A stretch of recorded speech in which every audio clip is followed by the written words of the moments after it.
Guys, for today's video, quick house tour ko kayo dito sa apartment na tinutuluyan natin sa Barrow, Alaska.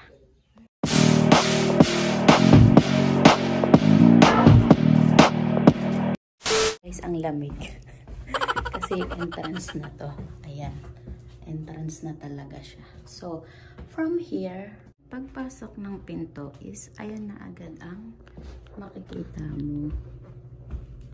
Kapag akyat mo naman, kasi sa taas ako, eto na ang makikita mo.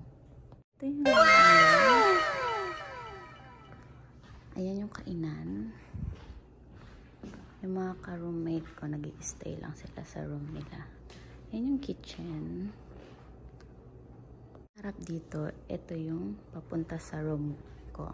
Pakita ko na din sa inyo ang bathroom. Ayan.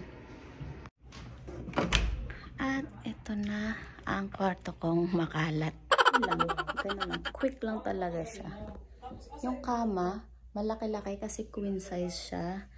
Kasi tamang-tama para sa akin kasi para sa malilikot matulog. Okay lang guys, matutulog na rin tayo at Lunes na naman. Another day, another work. Hanggang dito na lang, magkita-kita tayo sa aking next video. Bye!